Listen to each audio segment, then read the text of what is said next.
And we are back. Welcome to another edition of the Sports War. And we are back. We got the full crew in the house.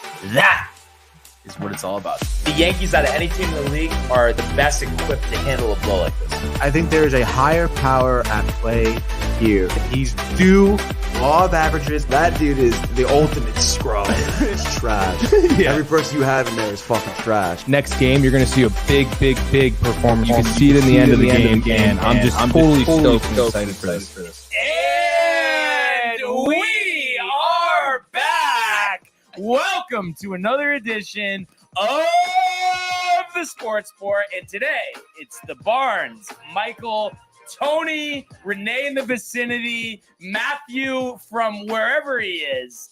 How's everyone doing today, sir? I'm doing pretty good, well, dude. Good grammar is very important, Michael. You don't know anything about that, though. Housatonic. So, yeah, I'm super pumped, dude. Nice day. Took my allergy pill this morning. You Barnes. sound good. I had to do it, yesterday? dude. No, I did. I took it right before practice yesterday because I just couldn't. I knew I couldn't get through practice You without didn't it. do it during the day, though, you're saying. No, because I tried to, muscle it out. I don't want the body relying on the allergy pill. But it's just not, and it's just for a few days, It's ironic, though, after we were just talking about that yesterday. I was listening on the way here, but how we're saying, like, we don't want to take don't things, we want don't to have do to. it, but you've been miserable dude, the last couple days with the allergies. and it's just so No, he like, was it was miserable really, yesterday. it was with the really allergies just, or just in general? Him, he was, yeah. No, go ahead, Tony. It's just what? it was really just yesterday, honestly. It was really the first day it was bad. And it's just like, when it hits you hard through the whole day and you got to fucking talk, like, It's you like- should have seen me in class fucking sneezing and shit. And I'm like, It's the worst God, feeling. dude. And it's tiring. It is. Like, by the end of the day, I was fucking tired because of it, Yeah. dude. My nose is raw. Oh, it's tough because so- it's yeah. always you're always on the brink of sneezing, basically. Yeah, always. That feeling. And it's just dripping and tickly. snotty and you can't breathe. And would No. you blame the miserableness of the allergies as to why you left the Yankees off the thumbnail or no?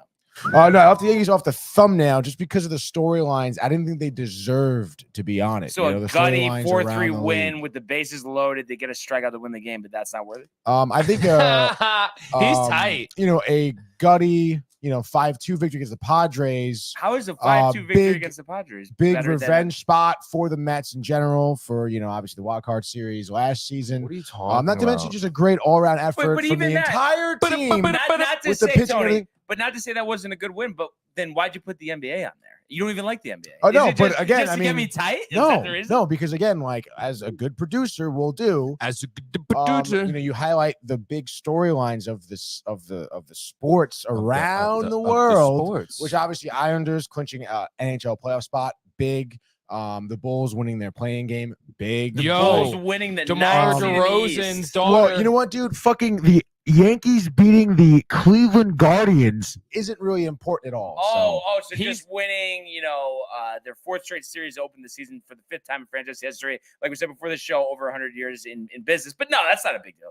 No, Unbelievable. No, it's Unbelievable. not. Against the 'cause Guardians, bro. No, we always joke around. I want Michael's honest thoughts No, about no, the Yankees so- being omitted from the thumbnail in all seriousness. I just want to see the thumbnail one more time before I do this. All right, so he put you two in the bottom right corner. Right. All right. He's got take me off. I mean, the Yankees deserve to be there over me, but continue. hold on a sec. Well, that's a decision that now he knows to make, I guess. But Right. It's going to be just me tomorrow, I think. yeah. But honestly, dude, shout out Tony for the Zach Levine knowing the Bulls clinched. What you should have done though is put DeMar DeRozan's daughter out. I know, Sh- dude. the f- I you couldn't know, find any pictures of She it. though. begged him to go to the game. Yeah, This is yeah. a funny story. Yeah, she begged him, and he was like, "No," because she had school. Mhm. Yeah. And she's like, Mhm. "Dad, come on! I have like so many memories of going to watch you play in the stadium." Because I don't know if you remember Barnes. He played in Toronto, Oh, yeah, of Yeah. course. Did you hear her screaming during the foul shots? dude. And, Every single one. Barnes would have been so tight, dude, they went like what 18 for 36 or something Yeah. in Toronto, like, Wow. dude. and you heard her like every time. They can make a nice little run, dude. So crazy, man. But anyway, then you got Peter Alonso. You mentioned leading the league in home runs right Yeah. now. Big dinger last What about night. Frenchie Cordero, though? I thought you were riled yesterday in the group text, no? I am. You should have seen that video. It's hype. I didn't watch it. And then who is that? The Islanders clinching, dude. Fun fact. Yeah. This is the first time since '94 that all major sports teams, New York. New York, made the Yeah, playoffs. dude. So sick. That is crazy. He doesn't care. No, he doesn't care. What And, the heck? dude? The Islanders clinched last night. Brock Nelson, 35 goals in the season at his age. Absolutely ridiculous No, storyline. Not to mention, dude. Also, where are they gonna fit? No, Where's but he? the only- Where's he gonna fit? No, the but guys? you know what I would say though to both of you guys, because I think you were saying how I don't care, which I don't know. Maybe there's some truth to that. But it's So, like yes, for there you, is, is what Brad Michael, do you Yes. care that the Nets made the playoffs? Honestly, not the political answer, but do you care that the Nets made the playoffs? the Nets made the playoffs. Not the political answer. I think the stat I just said is cool. But yeah, in terms of the New York But sports. you just yeah. said to me that I don't. You just said I don't care, so I'm just asking you: do you care that the Nets made the playoffs? I care about the stat. and then I would ask you, Tony, do you care that the Islanders made the playoffs? Yes. Why? Yes, I do. Why? Because I really enjoy hockey. I thought the Islanders had a great push in after the trade deadline. Getting, Bo Horvat was huge. Brock Nelson, you've heard me say I'm a huge fan of his. He's on my fantasy hockey team for quite a few seasons. And for them to kind of make this push here and then hopefully having Matthew Barzal come back from injury, I mean, I think they could be a real big threat in the playoffs, which will just make for just great hockey and great watchability. And you know what I could give you credit there for, Tony, is I guess it's just with me, like for instance, like with hockey right now, obviously Rangers are starting a playoff series pretty Right. soon. It's like I'm just thinking about that. The other stuff, I mean, sure, like, if there's nothing on, I'll watch it, probably would be exciting, but I just feel like I'm so in the zone. That's Right. what I'm thinking about. The other stuff just is like, whatever.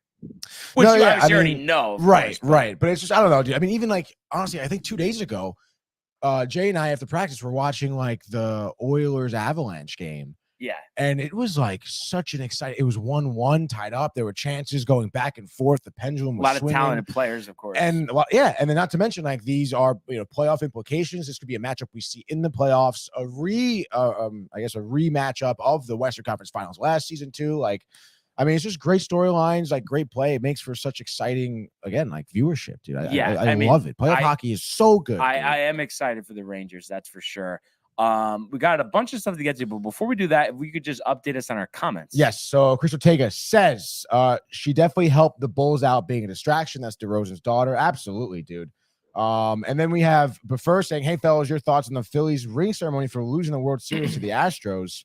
I didn't catch that. Well, yeah, I mean they get rings for I guess being the at the World National Series. League Yeah. pennant winners, but Buffer, I mean, listen. You gotta celebrate something, though. Yeah. Plus, I Come mean, not to throw a shot at you, Buffer, but the Phillies have won more recently than you have, bud. And also, like, I mean, again, talk about like just about the Islanders making playoff runs. How about the Phillies coming out of seemingly nowhere? Right. Like because they that had was a ridiculous struggled run. before last year. Yeah. Obviously, they're expected to be good this The year. new so manager, they're going to Bryce. celebrate it. Robbie Yeah. Thompson, the Yankee influence, of course. Yeah. And then Buffer also says a little bit of a call out here. Let Barnes make the thumbnails and watch him hide. Like I said, Yankees are the priority. I'll take the back seat if I need to. Do we know Talking Sports with Jake? Talking sports with Jake. It looks Buffer's like one burner? of my students. No, I do have a student. His name is Jake. And it kind of looks like him. I think that's him in his sunglasses. He says Western Conference is crazy. You think he's referring to the hockey Western Conference? You know what? Honestly, I don't know. I would imagine we just talked hockey, so yes, but it Okay. could be basketball too. Yeah, because I mean, obviously wide open, Thanks for tuning in, Jake. Avalanche looking to defend, and of course, yeah, we appreciate all the comments and subscriptions. But yes, such an exciting time of year, such a beautiful day. And you know what today is a beautiful day for? Golf, Tony. And we do have the start of the RBC Heritage, Harbortown Links, and of course, Hilton Head, South Carolina. Right now, crowded leaderboard at the top. The star of Full Swing, Joel Damon, sharing the lead at 4 under par with Scott Stallings, Brian Harmon, and Xander Schauffele. And, obviously a lot of golf to be played here. But some low numbers posted early. You look at those guys at the top, they're only halfway through their rounds. So this could be a tournament where we get into the 20 under par, which is interesting. And I think, these guys, of course, are taking advantage of favorable conditions as well as, strong short games and just looking on the other end of things. And obviously a lot of guys still haven't teed off here, but people struggling at the moment. You have Dylan Fratelli +6 through 11. Kevin Kisner +5 through 10. Jim Furyk, a guy we talked about yesterday, +2 through 9. Wow. But of course, a lot of golf to be played, and I would say Is this a roughly tough course, dude, or like short, small greens, smallest greens on right. the PGA Tour. But I would say there's still probably roughly 70 golfers to tee off. So this leaderboard is going to change many times over before this one's all said and done. But definitely excited to see coverage of this later. And I'm sure they have an encore on the Golf Channel. And I'm also excited to get on the course myself. I was telling you guys playing Pound Ridge this afternoon. So really looking forward to put a good number out there, Tony. What are we thinking in terms of number? What are you projecting? Okay, Brian? so just to kind of give you where I'm at, obviously first couple rounds of the season, those are tough. But on, I want to say it was Monday when I played, was able to put together a 94 at Sterling. Very good. Pound Ridge, tougher course last year. Where is it? So it's right over the border of Stanford. It's in New York, technically, okay. But it's basically if you're in Stanford and you're heading to Danbury, you run right into it. Not that bad. So yeah, not too bad. But last year, I had some blow up holes there, some good holes back and forth. I think I was like 103. So I would like to go low 90s. So if I had to put a number on it, shooting for 93. Fast greens, thick rough, some windy holes, some water in play as well. Oh no! But a beautiful day. So looking forward. The heat usually, you're able to get a couple more yards off the tee. Are you going shorts or are you wearing pants here? I'm sweating like crazy and I'm wearing shorts right now. I know it's ridiculous. I had another question. Oh, what's your trouble hole? Is there a hole where you're just like it's gonna be fucking tough? No, not necessarily. No, it's just in general. Just the water holes. When there's water halfway through the fairway or halfway through the hole, it's tough. You got to hit a straight shot. Yeah, dude. Course management. So nice course. Oh no, like renowned, Tony. And really? Yeah, we decided to play today because normally we want to talk about expensive golf prices here. Normally on the weekend, Tony, $245 to play around, and today it's only $125. So taking advantage of that early season rate.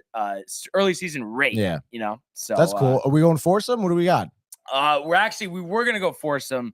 But then Pooch forgot he was going to the Yankee game today. He's going actually back to back. I'm kind of jealous. He's going today. Crazy, dude. Then he's going tomorrow. Should put him on the thumbnail. Separate trip from when I'm going, but I'm going to see him there, which is kind of ironic. And John and Benny are going to go as well. So a lot of us will be in the stadium. Obviously, we'll go full vlog action there. On the course today, I'll get you some pictures, some videos, but probably not too much narration. Obviously, just got to focus on the round, Tony, looking to put a nice number up there. Hell yeah. Before we switch though, prefer a couple more comments? Yeah, actually. I'm actually just to hear what you think about this. He goes, he's going to the golf course. I hope I bump into Paige Spiranak. I forget how to say it. Spiranak, dude. She seems very Spiranak. And then he says Paige Spiranak is from the Points Bets TV spot. I've seen her videos on TikTok and such. What do you think about her, Brian? Hey, I mean, she's good at what she does. I mean, she's very good at marketing herself. Marketing her chest. Oh, sorry. Here we go. Yeah. So she she's covers golf. She used to be a professional golfer. And I think she's trying to set up something where she'll give people lessons. Obviously, everybody just wants to be next to her. So they'll get a golf lesson, even if they don't play. But no, you know what I mean, Michael? I mean, that's good marketing. That's taking advantage of your opportunity. You can't fault her for that. I mean, you got to fix the XLR. Yeah, there we go. What was that? No, I don't. Well, but you're not going to see her there, though. I don't think she's from this area. I feel like she's out west. I have no idea. I don't even know her history. I didn't even know she was actual. I'm sure Prefer knows where she's from. Oh, yeah. And I mean, we could probably Prefer, you haven't really actually responded. Are you going to the Horseshoe on Sunday? Hell no. Let's see what he said. Did he say anything? No. If he comes, he gets something. Oh, she's from Colorado. How about this, Prefer? Just to give you a little motivation here, free drinks for the whole time you're there on me. If you come, how about that? Make sure and if you take the train, you get right off where we're gonna be. Right off. Southport. So let's hear. I want this golf in the morning if you want. Train's right there. 6:30. All right, done. Sunday though. Horseshoe Casino in Las Vegas. Of course, the sarcasm. He knows it's a Horseshoe Cafe, Southport, Connecticut. Yep. Exit 18 or 19 out the Merritt. Either 21? No, 19 is more convenient. No, he's right. 20? It's actually 19, yeah. But yeah, that's the nonsense for Prefer that we hear all the time. Anyway, though, good time to switch gears. Let's go to the world of Major League Baseball.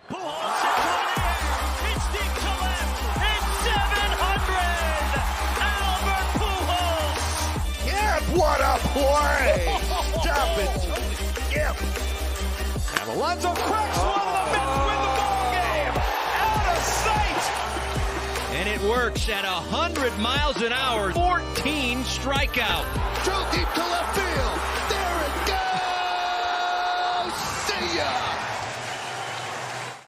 It's not enough. Put your thumbnail every day. No, but did you honestly, Tony? I know I'm obsessing over this a little bit, but when you did it, did you think I was going to say something honestly? I kind of assumed definitely prepared. they would have been like a snide comment, but nothing to the extent in which we started the show off with, for sure. Michael enjoyed it, though. But hey, you better hope they Yes, win yes. tonight. You know, Mets are off tonight. Yankees are playing Minnesota. Minnesota 4-game set. So, hey, man. I mean, another easy team for them to beat, so they'll probably win, right? Another easy team. The Guardians won their division last year.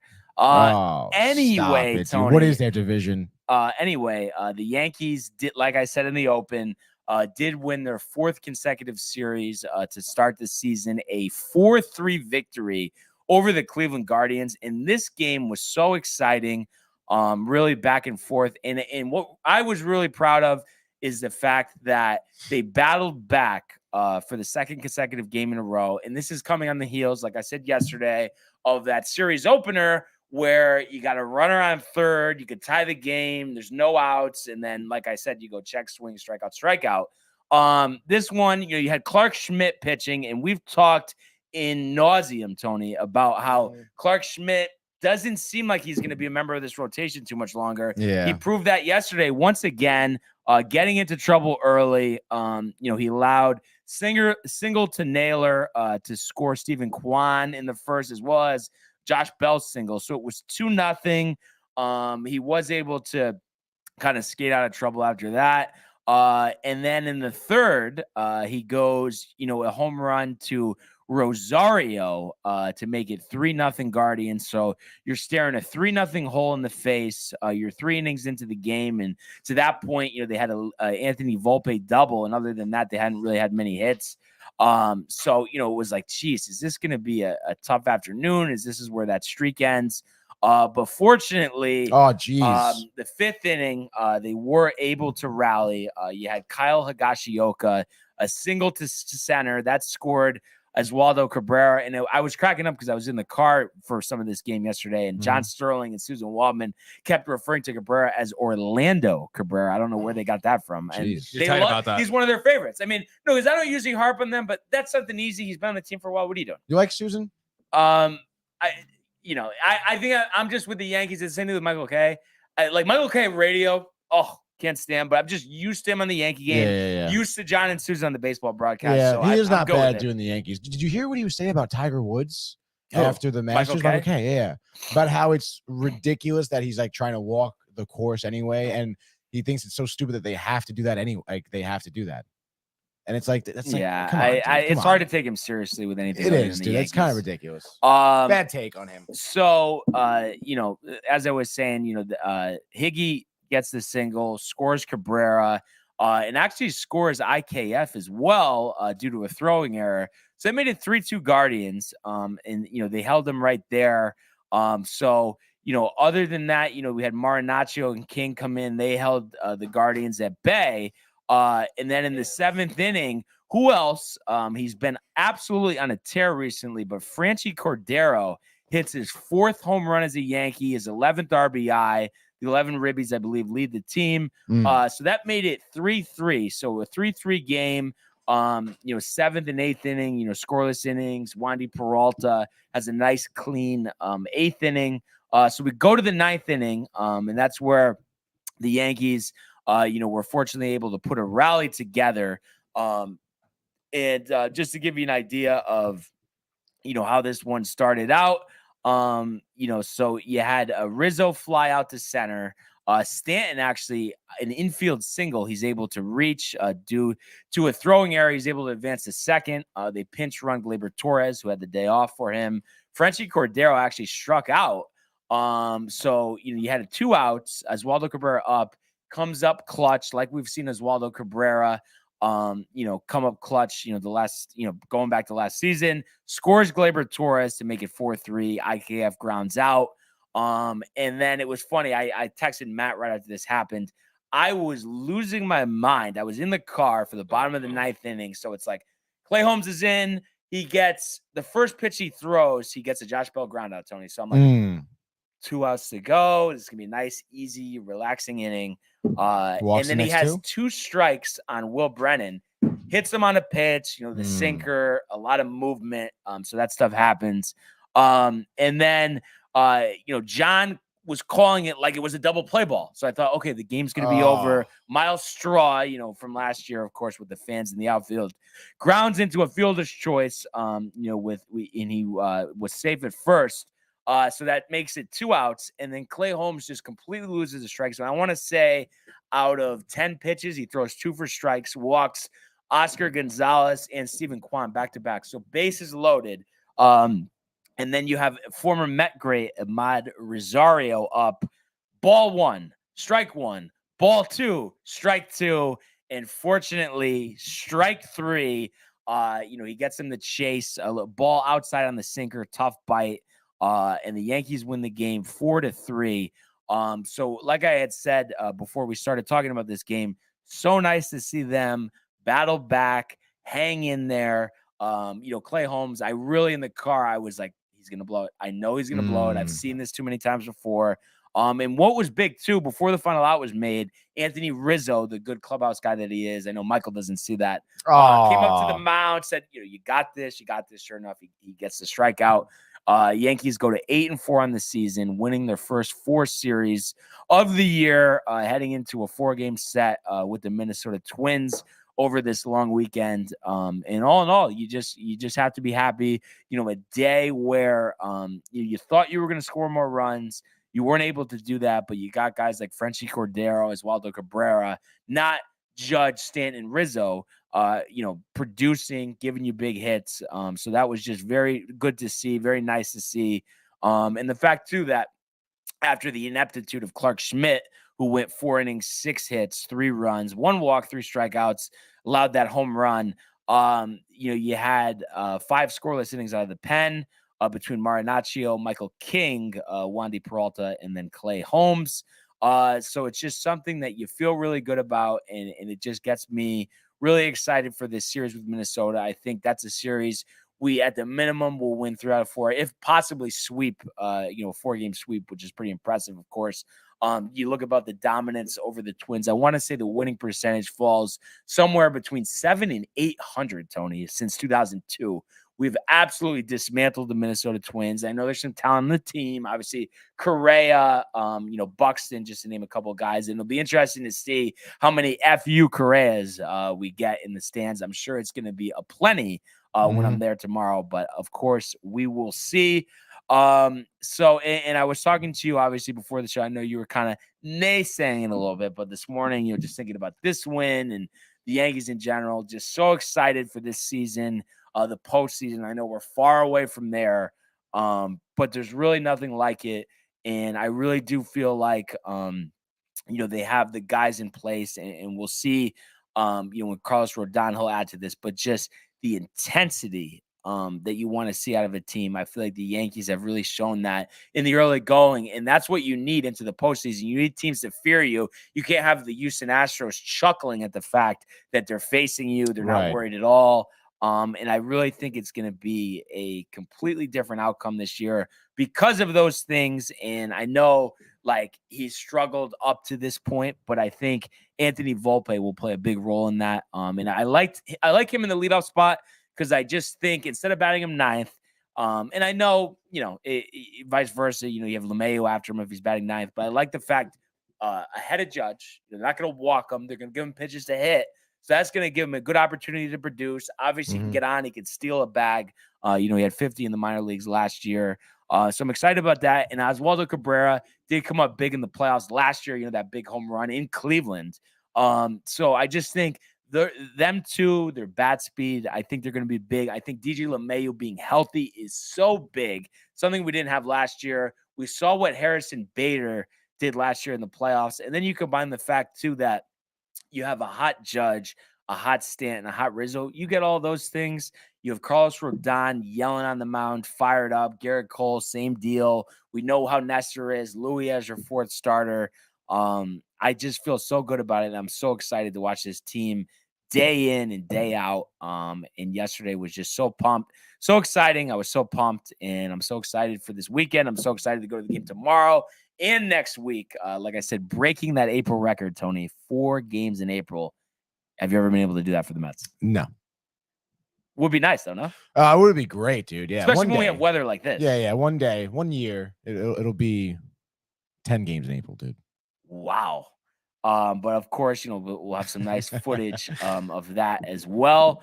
But in all seriousness, because I know we joke around, Tony, but you really weren't in the slightest impressed with the performance of the Yankees after dropping that tough one on Monday, battling back 2 days ago, battling back yesterday. I mean, you don't think that shows some grit, some determination, and what you want to see out of a ball club?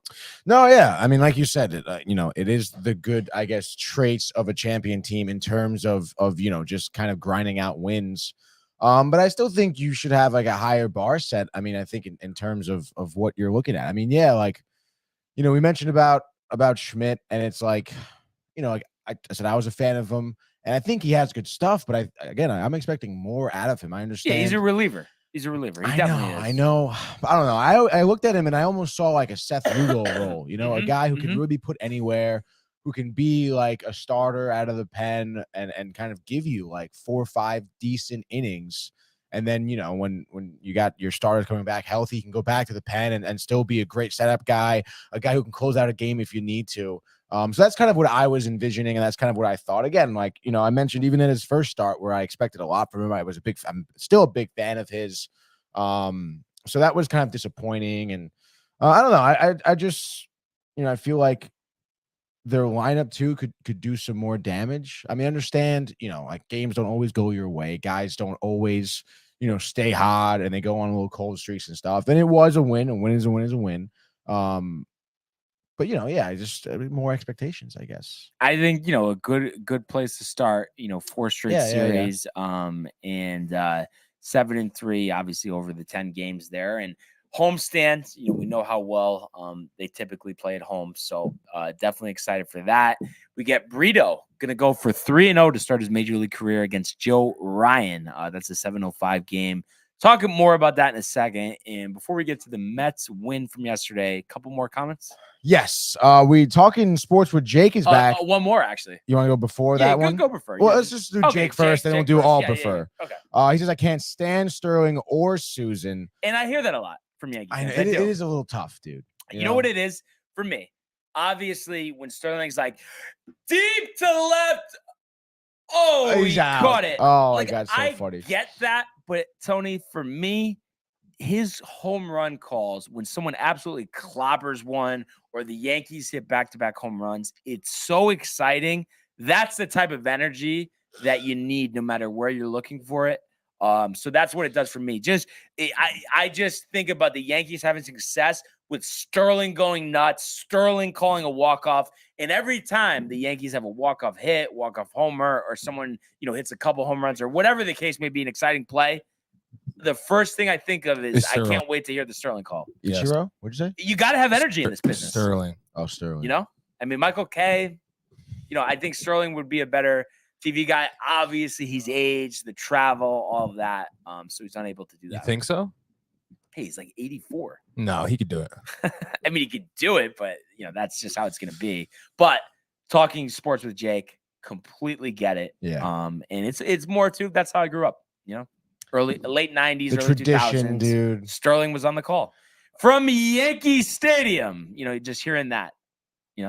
John Sterling, Susan Waldman, Yankee Stadium. How many times have I heard that in my life? How many? 10 million. I don't know about that one.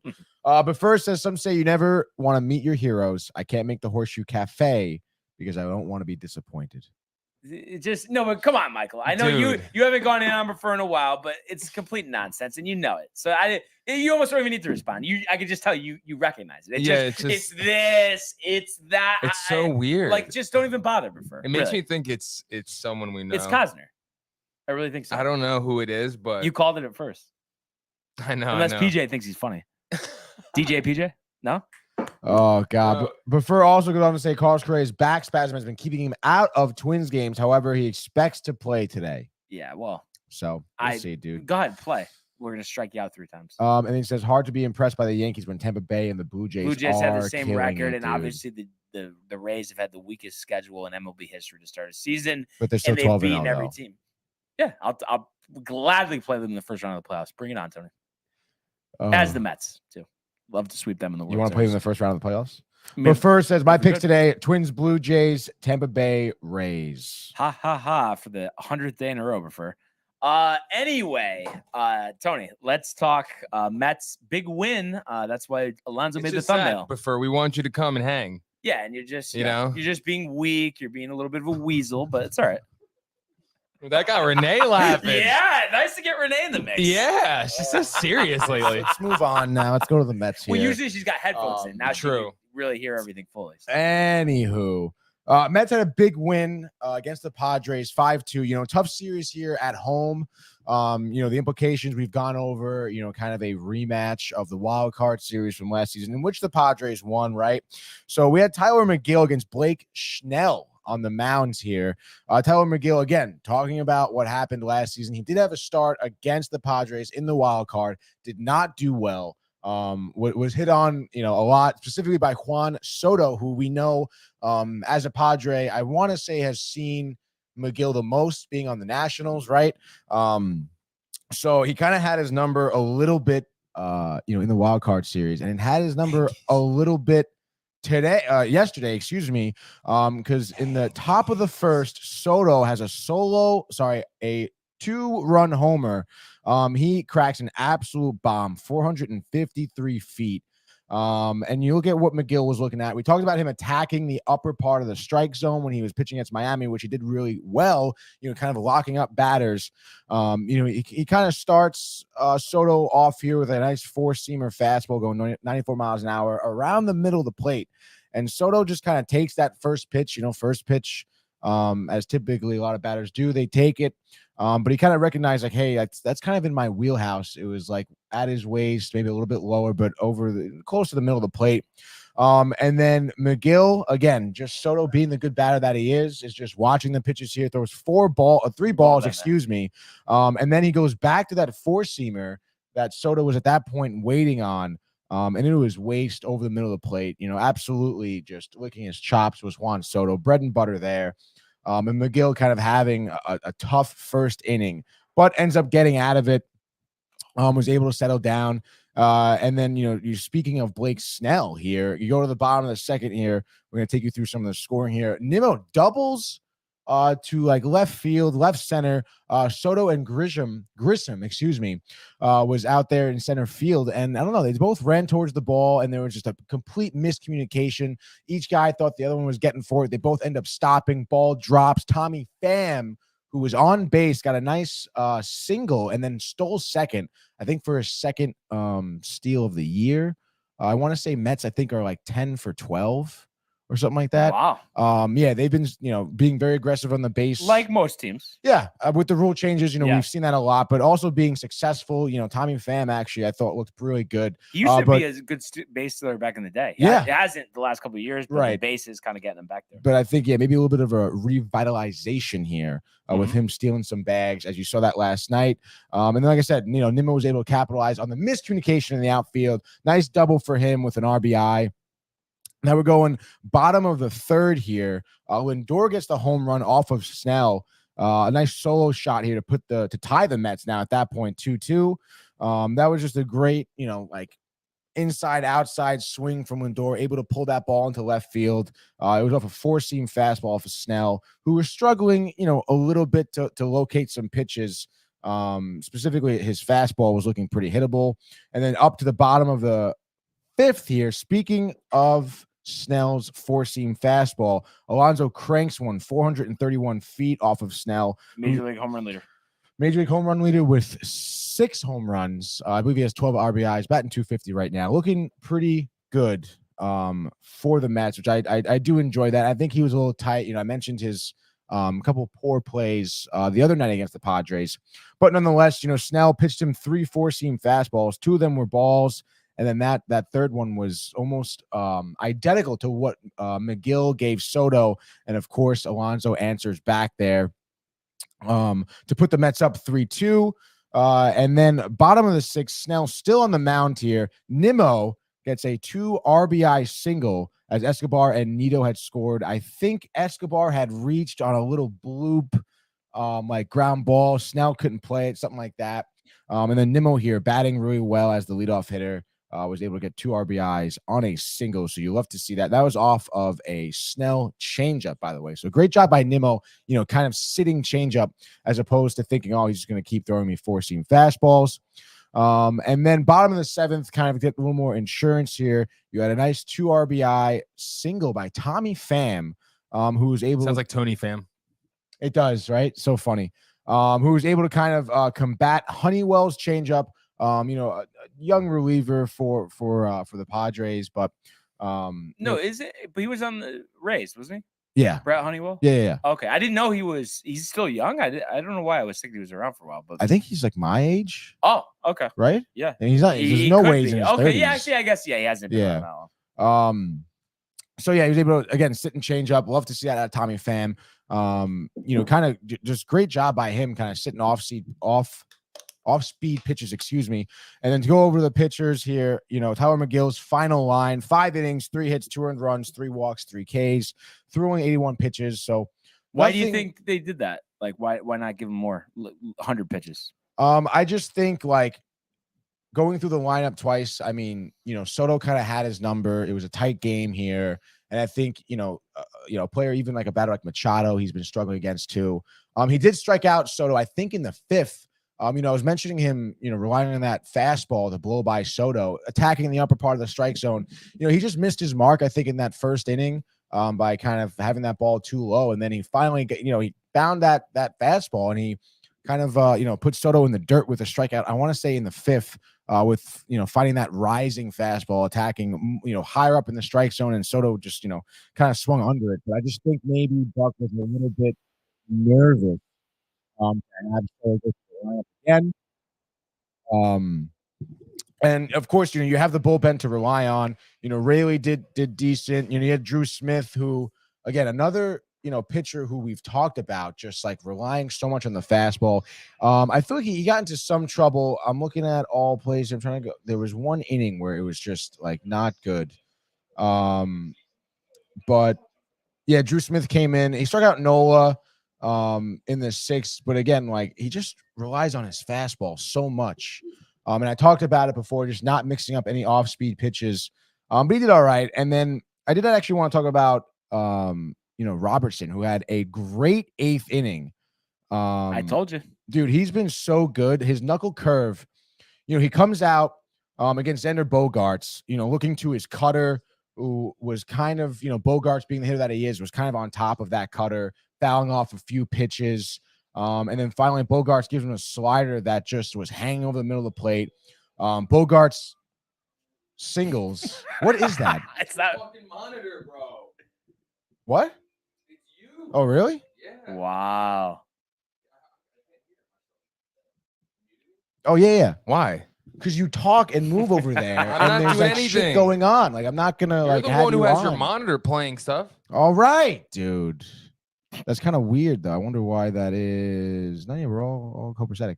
Anywho, dude, the 8th inning here with Robertson, relies a lot on that knuckle curve that I talked about, which is a great pitch, but he just didn't have it, honestly.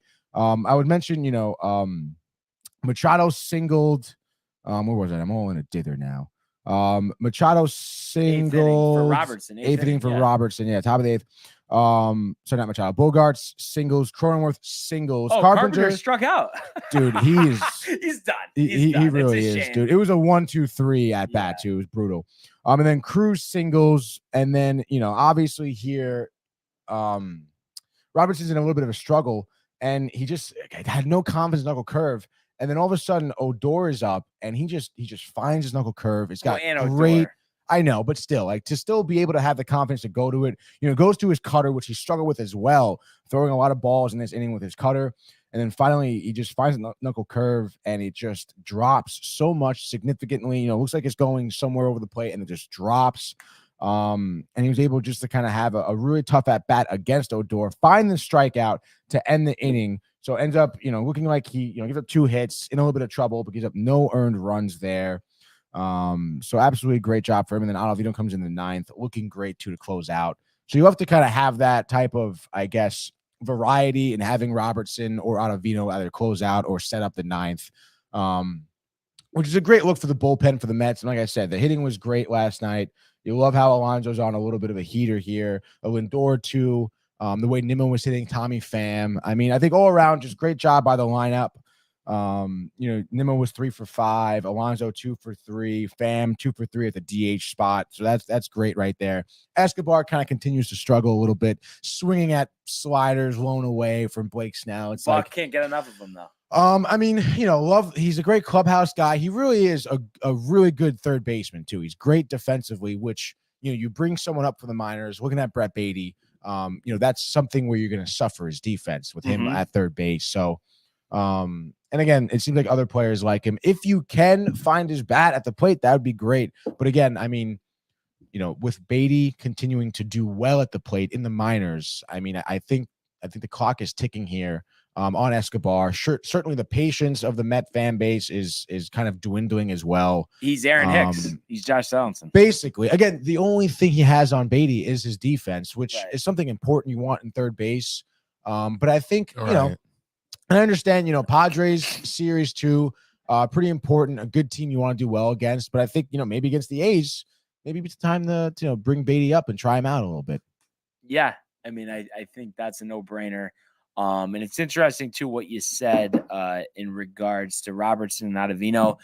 I mean, all things considered, you go from clearly last year having the best performing closer in the major leagues. Right. Those guys have stepped up. Yeah, which you love haven't lost games because of them this year. I know, which is great so far. And I believe it was reported that Diaz could come back earlier than expected. So maybe he'll see some of the end of the season, something like that. September, though, I mean, is that what that would be? Yeah, that would be like earlier than expected, and then postseason, of course, too. So if there is one, which there will be, so it'd be nice to have that. And it's funny too. I was reading an article too about Seth Lugo, and he said that the Mets never approached him to re-sign, which is a shame. And now he is on the Padres. And we've talked a little bit about this, but yesterday it was big on the fan, and I think Rick and Dave were talking about it too. Billy Epler, man, I don't know if he's going to be there long term. Something like that. What are you doing? Like, he didn't sign doing, for $20 million a season. Right. Why wouldn't you talk to him? And it's like, for someone like Seth Lugo, I mean, I mentioned before in regards to Schmidt here, like, he was someone you really could throw anywhere coming out of your bullpen, even at a starting position, and you can have confidence in him. Right. Like, he really is a plug and play type of pitcher. And, that's something you really need. And imagine having him part of this bullpen right now with Robertson and Ottavino. I mean, even better, dude. Like, come on. I thought that, kind of a stupid move to let him walk. And it's funny, he has been pitching well too for the Padres. A lot of former Mets actually have been doing well around the league. You saw Darren Ruff with a nice dinger for the Giants. Bring home. That's what happens when you get out of there. Michael Conforto. I did see that. And then everyone was saying, why didn't you bring back Conforto? Right. Why did you pick up Vogelback's option? And they just said, think about all the time. He had Trout, he had Ohtani, couldn't build a winner. Why are you going to trust him to build the Mets? I know, it's so sad. It really is. Yeah, I guess so. I mean, I think he did some good things with the Angels. I mean, I don't know. You can't really if you don't blame make the playoffs, Epler. though, I don't know. But can you really blame Epler for not How making the bad was playoffs? that pitching? I mean, he brought in. He didn't bring in the right pitchers, though. You know that. Yeah, he didn't bring the right brought pitchers. in offense. Yeah, he brought in some great offense. I mean, the Angels just struggled with injury. Even Trout got injured a lot, and he still brought in Ohtani anyway, which I mean, is the greatest acquisition since Trout, really. But you have confidence like through the trade deadline with Epler? Honestly, I think so, because again, the one thing he did do well was bring in good hitters, right? And think about last year's trade deadline though. How porous was that? Right. Rough, but I mean, Vogelback. I know, not great. And the Darren Ruff experiment was bad. But again, I mean, trial and error, I think a little bit. Different market for Epler for sure. And even Darren Ruff said too, he came to New York. I think he had an interview with The Athletic or something, and he was like, he said he couldn't handle the New York market. Like, he just couldn't do it. Some guys are so weak. Some guys are weak, which is tough, dude. And not signing Conforto, I don't know, man. I mean, again, I think Vogelback, I think he deserves a shot. Signing Conforto would have been nice. Why does Vogelback deserve a shot? I mean, come on, you've heard me say before. I mean, the work he's been putting in. But just you can put in all the work, but if you suck, I mean, why do you deserve a shot? Because you put in the work, Brian. But like, if you're not getting results, and I'm surprised though that you're not just like fed up with Vogelback at this point. I would say if he doesn't really improve by trade deadline, like, yeah, you're donezo, dude. Yeah. But again, I think he deserves a shot. He had some bright spots last year. He put in the work in the offseason. He's, exclaimed how excited he is to be a Met, to have a role on this team, and knowing what his role is. You really believe he's got a great mindset, and baseball is a huge mental game. You've seen a lot of guys who have talent, but are, weak mentally, and they can't hang in the game. Yeah. So, I mean, he's got that mental game, which is something you can't necessarily teach. So if he improves himself at bat, it'll be a good addition in the lineup here, dude. I'm not trying to just harp on No, I think you are. No, but I don't know, man. It's fucking hot in here, Mike. It is hot. I'll give you that. But I just feel like, honestly, Tony, I just named the guys. If he was on the Yankees, I would be thinking of Donaldson, Hicks. Yeah. I mean, he does nothing. You know what I mean? So I have to say, one thing I have to give you credit for is your patience with Vogelback. I'm very surprised about that, honestly. Well, we'll see. I mean, it's a short leash, but there's one there. So, what else you got, Brian? One other thing, interesting tidbit that I heard on the radio yesterday about, and I've heard this before with, I don't know if it was when, I guess Tanaka was still in the Yankees, but anyway, when like Ohtani was looking for a team, and this is a big like respect thing with Japanese players that come to the majors, how there could be a potential roadblock with Kodai, Senga, and then Ohtani, how it's, since he's older than Ohtani, it would be disrespectful for Ohtani to come to the Mets. That's what they're saying. I have heard something about that as to why Ohtani wasn't interested in the Yankees when he originally signed with the Angels. But now he is. Right. I don't know. I mean, I haven't heard much about that. I don't know much in terms of like the history of the league, if that's ever happened before with like two like Japanese players and having an issue. But think about it. But that's none just come like to mind. No, none come to mind because I don't think this ever really happened, honestly. Right. So does that? But that's just like in like two Japanese players from this in the same position. I think just I guess position. Yeah. I guess more position because obviously, like someone deserves respect as the ace of the staff, and obviously, Scherzer being there makes that a little different. But I think next year specifically, Ohtani clearly would be the ace over Scherzer. But he couldn't pitch ahead of Kodai Senga, or just be on the same. It doesn't make any sense, but for some reason, it doesn't make sense to us. But for some reason, sounds it's like big in that culture. This is like some Yankee fan jargon. No, Gio was talking about it. He doesn't like the Yankees. Gio doesn't know anything, dude. Just saying. No, because I do remember with Tanaka, and you really didn't hear that with Ohtani, Tanaka. That was the reason why. Yeah, it wasn't even like a conversation. I heard it was more because he wanted to be closer, like to home. Well, I know that. Yeah, I heard that. I didn't hear that. And who knows too? Maybe just the competitor that he is. He's so sick of being in the dormant, of the AL West that he'll let that go. And to me too, Tony, like. I'm agreeing with you. It doesn't make sense. And you would think almost that they would love it. You know what I mean? To have somebody to relate to that's from where you're from. You know what I mean? Like, tradition. Yeah, it is a tradition, but we know there's no tradition like Augusta National. There was something else I wanted to say. Oh, dude, Carton was at Shoe yesterday speaking. Was he talking about how he's going to leave the fan or no? He's talking about gambling and stuff like that. But yeah, I don't know. Have you heard about that? Him moving the fan? No. Yeah. You happy about that? Well, no. It's not like it was just an article, and I kind of think he's not going to leave the fan. What's he going to do? Like push his own podcast or something? No, because he has the morning show on FS1. And I guess they're willing to pay him more because they think if he's only available on his morning show with FS1, that'll garner better ratings. Because everybody just like, we could hear him in the radio in the afternoon. And that makes sense. But hearing him in Evan, I think he's having too much fun with that he's not going to leave. That's just my opinion, especially because it was ripped away from him, when he went to prison, of course. And I just think it's going to be tough for him to let that go. Yeah, I would agree with that. I don't know. I think it'd be interesting. I wonder if it got brought up yesterday because obviously, it was midday. I didn't go to I'm sure, the way he is, like he just like acts like it doesn't exist or just thinks he's funny. I don't know. What's your overall, do you ever enjoy listening to him or no? Yeah, I guess. I don't listen to him a lot though. I guess I'd have to listen to him some more. Any thoughts on Evan? Um, Big Mets fan, obviously. Again, same deal. I don't Obviously. have the sample size is pretty small for me, but I have nothing against them. Yeah. Better than 98.7. ESPN sucks. You're even over Dave at this point? No, Rick and Dave were great this No. morning. They were phenomenal this morning. They were Come so on, funny, they don't deserve dude. to be there. Dude, what were I you listening definitely this like morning? Rick better than Dave, though, I have to say. You like Rick better than Dave. Yeah. It's 'cause he's a I don't Met think fan. so, dude. If he was a Yankee No, fan, but you'd Rick's be... a Met fan. Yeah, Oh, yeah, but it's just true. not as hardcore though. Yeah, exactly. Like, Plus, I Dave's a just- Giants fan too. It's over. Yeah, dude. yeah. Can't handle it. That's Yeah. right, because he's a Jets fan, but he's an Yeah. Islander fan.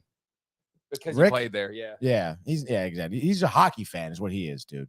One thing I don't wanted to know. mention from yesterday, we talked about the Rays, moving to 12-0. So it was a 9-7 victory over the Boston Red Sox. Chris Sale, once again, I thought he was going to pitch I well, know. completely lit up. A first inning home run, 3-run shot by Randy Arozarena, Tony. But 4 innings, 7 hits, 6 runs, 2 walks, 6 strikeouts. Looking like one of the worst contracts in Major League Baseball here. And it's impressive what the Rays are doing. I mean, there's no doubt about that. But like I said, it definitely by far, and the record reflects it, the weakest schedule in the majors to start the season. Red Sox, A's, Nationals, Tigers. I just kind of wanted to see what their next matchups were. Just to see when this will come to. I mean, they're gonna play. When it's gonna end? Is They're that what playing- you're asking, dude? They're playing Toronto next in so Toronto, Friday. but then you have Cincinnati, White Sox, and then Houston. So sooner rather than later, and who knows? Jeffrey Springs, Corey Kluber. Maybe a revenge spot for Corey Kluber after pitching on the Rays last year. Kind of wanting to stick it to him, but we know how he's struggled over the last couple of years. Yeah, I don't know, dude. So that'll be interesting. We saw you hit that right in the head with the Astros hammering the Pirates 7-0.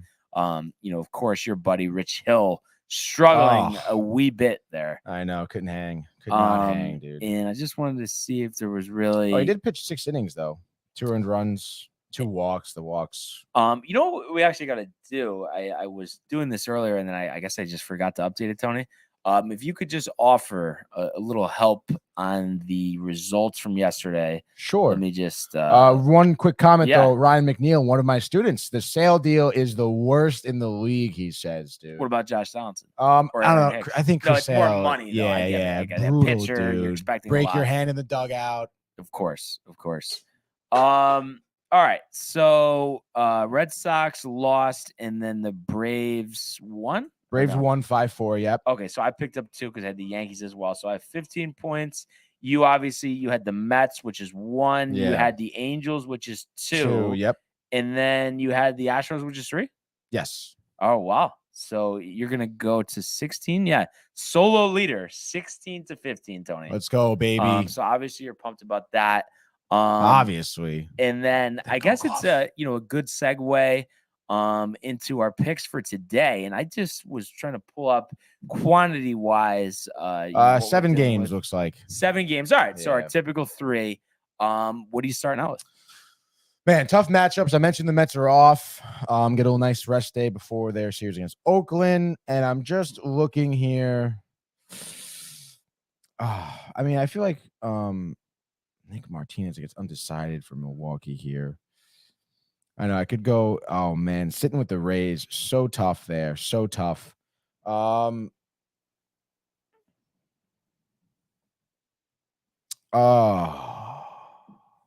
shit. I know Chris Bassett for the Blue Jays too. How could I take him? But it's against the Tigers, dude. This is tough. Give me the Phillies against the Reds. Why not? The Reds obviously not looking so great. Bailey Falter on the mound here for the Phillies. 25-year-old lefty has had 2 starts so far this season. Has gone 5 innings and 5 1/3 in those 2 starts. Looks like against Texas, 5 1/3, 2 earned runs. Against Cincinnati, 5 innings, 1 earned run, giving up a home run in each game here. Not a lot of strikeouts. But you'd expect, the Phillies against Cincinnati, I understand even though they struggle a little bit here, with their starting pitching. I mean, you'd expect the bats just to absolutely slam Cincinnati. They've played already. This is the second series, actually. Phillies have beaten them twice already, 5-2, then 3-2. They lost 6-4. But Cincinnati on that 3-game losing streak, getting swept by the Braves here. Give me Phillies. I'm gonna say, I don't know. Maybe like a little 4-3. I do like Falter. I actually streamed him in my fantasy league. Really? Just going back to last year, I thought I just picked him up for today. Actually. Oh, okay. But yeah, good, solid selection there. You know what they say. Death. Cincinnati's favored in that game, by the way. Pretty crazy. Death. Oh, because Lodolo is nasty, by the way. Yeah. I can't believe I skipped over that. Are you familiar with Lodolo? No, not a lot, dude.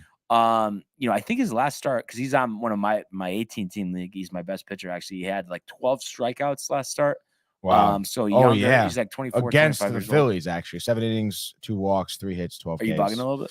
No, maybe a little bit, but I have confidence. Phillies adjust. Let's go, dude. Trey Turner. And you know what Renee and Michael say every day? Death, taxes, Yankees beat the Twins. And I think that's what we're going to see today.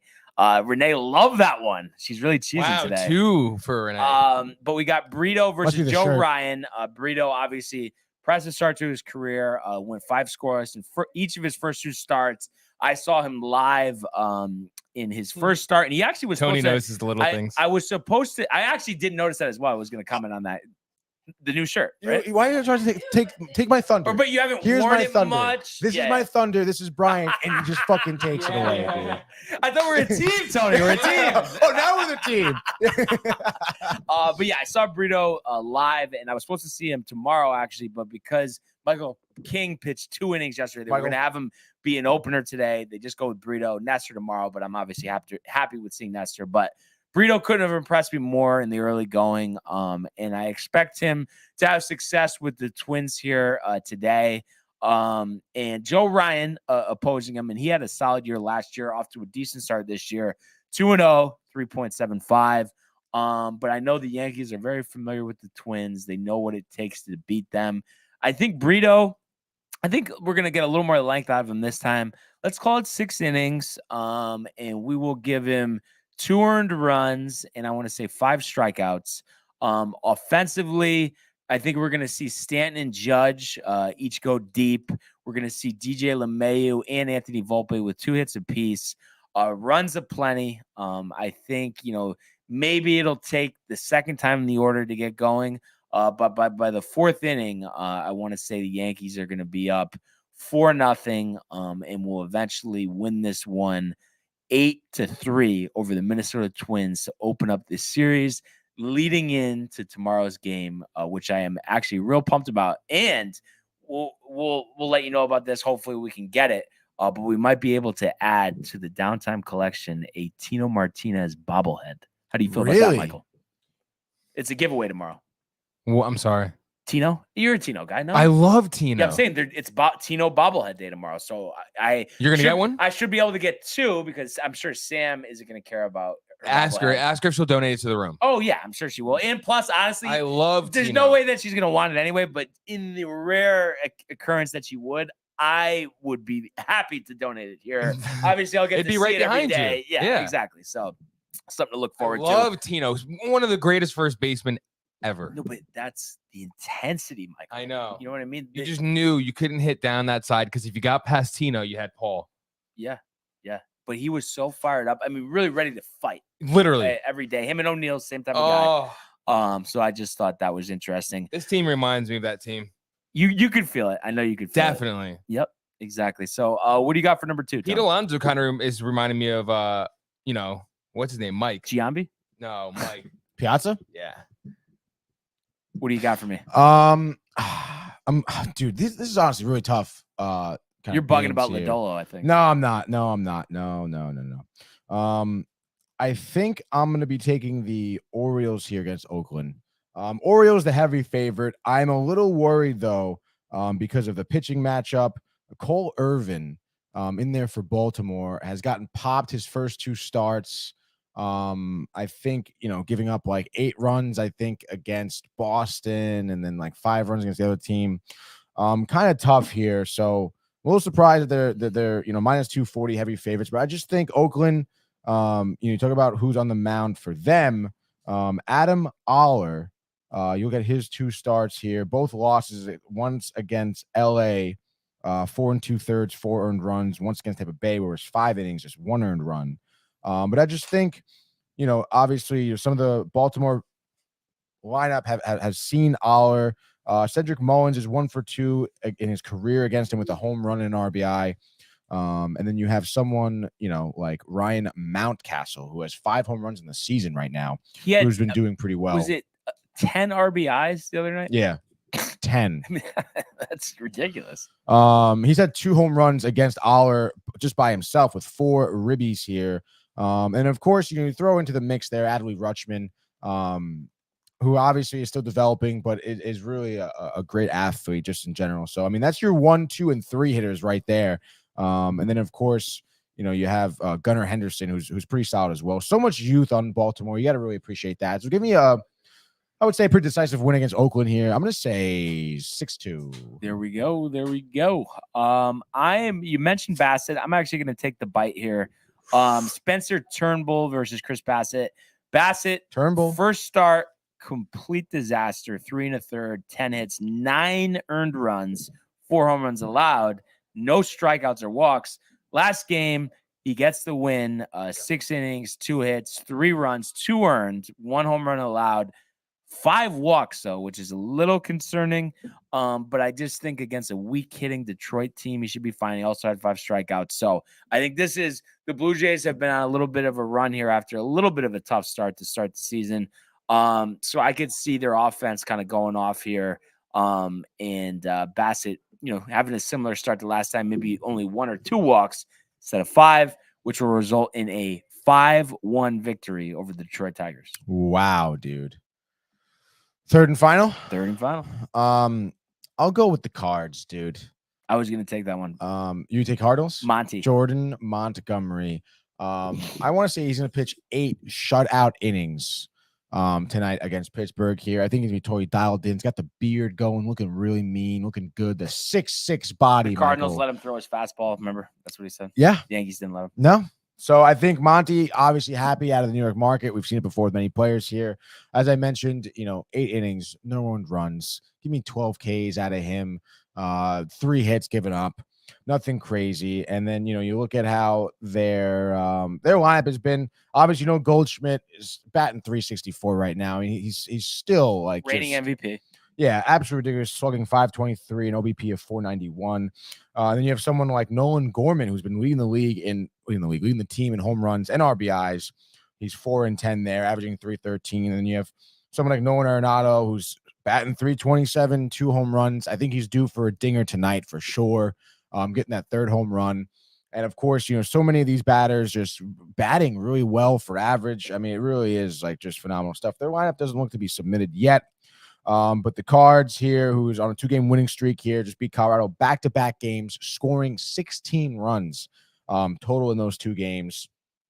I know not maybe the hottest start for them as they're 5-7, but I think against Pittsburgh here, it would be a pretty easy series for them. So give me the Cards scoring a lot. Let's say 7-1. All right. I'm going to take Padres over the Brewers. Nick Martinez versus undecided. And I think it's quite simple. We saw Soto hit that home run yesterday. Maybe this is the start of a tear for him.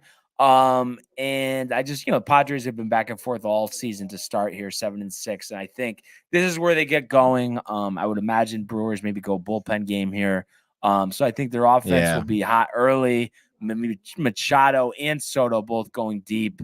6 runs for the Padres, 0 for the Brewers. Padres win 6-0. It's a good pick. Let's go. What a great pick segment, dude. What a great pick segment. But now, Tony, let's go to the world of the National Hockey League. Here's Matthews. Scores! Hat-trick goal! My goodness, this is a great shot. Big hit on the far side by McCarr. He flattens Jordan's skull. Oh, my goodness. Next to come right back. Terrifying and robbed by Shesterkin. That's brilliant from Igor Shesterkin. It's a breakaway to win it in overtime. McDavid scores the winner in overtime. All right. So we are just about done with the NHL season. Isn't that unbelievable, Tony? It really is. Can't believe that we're literally here at the playoffs now. It's ridiculous. Because they won, what was it? The Rangers beat the Lightning in the season opener? Yeah. Seems And they were like it looking was so hot 8 years then. ago. I know. Unbelievable. Dude. So everybody's playing tonight except we have Buffalo, Columbus, Colorado, Nashville to round out the regular season tomorrow night. And of course, the Rangers play their finale here against the Toronto Maple Leafs. Playoff matchups not set, just yet. And it's kind of interesting. The Devils here play Washington, and then you have the Hurricanes at Florida. So if the Devils beat Washington, and then Carolina loses to Florida, Devils will jump Carolina. Yeah. Resulting in the Rangers playing Carolina. Yeah. But we've been thinking about this Devils series. We have it planted in our heads. Mm-hmm. So I mean, what are you thinking here? Like, what do you think is going to happen? I don't know. I mean, I think the Hurricanes are going to beat the Panthers, honestly. So I think, and they've been losing a lot, so they're due to win. Yeah, they're due to win, and the Panthers out. So it's just like, I'm pretty sure they're definitely out. Let me just pull up the standings here while we're still here. But I thought they're in, and then the Penguins are out. No, the Penguins are definitely out. I know that. I guess it was all over the papers, dude. First time in I think 16 years, no Penguins, no Capitals. Unbelievable. It really is unbelievable, dude. Looking at the conference here in the East. Yeah, Panthers got the 8th seed. Yeah, at the 8th seed. But I guess they could jump over the Islanders depending on the results. Yeah, I guess so. I mean, technically, if they win tonight, they will tie the Islanders. But I think the Islanders have one more game left, I think. No, the Islanders have 82 games. They're done. Oh, shit, you're right. Yeah. Oh, they are done. That's crazy. Yeah. So anyway, the jerseys jumping Carolina would be pretty crazy, but I don't think it's going to happen. I just don't see it, honestly. Carolina is still playing for something here. Although Florida is, but we know who's the better team here. So Carolina, I think, will kind of, I guess deter the Devils from jumping them. So I'm not that worried about that, to be honest. And I guess the playoffs start on Monday. I know we had looked this up before, a day after the horseshoe. Why am I saying horseshoe? Is it day after the horseshoe? Yeah, I don't know why I just had a blank there for a second, but yeah, day after the horseshoe. It'll be interesting to see if that's game 1, Rangers at Devils, Prudential Center. I would imagine first 2 days, each team plays one game, pretty much. Yeah, okay, yeah, definitely. So be interesting to see if they put them in the the Monday or Tuesday slot. But so you got the game against the Maple Leafs tonight, a team that you could potentially face down the line here, but obviously, we know they've had their struggles in the first round. What is the statistic, Tony, the last time they made it past the first round?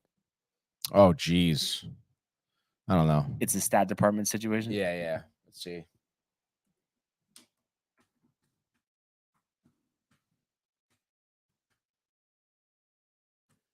Uh, 2004 is the last time they won a playoff series. So it's been almost 20 years. Yeah, unbelievable. I know. But like I have a tough time with like a game like tonight.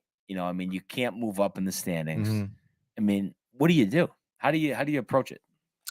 I mean, I think for me personally, a game like tonight where this is a playoff type of game, I mean, I guess you really could go 2 ways where you play it soft. So, and the Rangers win thinking like, oh, the Rangers, like, oh, wow, like we beat Toronto just before the season anyway, we're fine. Or you can play them hard, honestly. And I would be more of an advocate for playing them hard. Just because this is someone you're going to be seeing in the playoffs, and you would like to put some doubt in their mind. If they lose, you win, they're doubting, oh man, 7 games set. Like, I don't know, dude. So I don't know. I say you just status quo, play hard, play your guys. Tavares has been on a tear. I think they're on a 3-game winning streak, Toronto.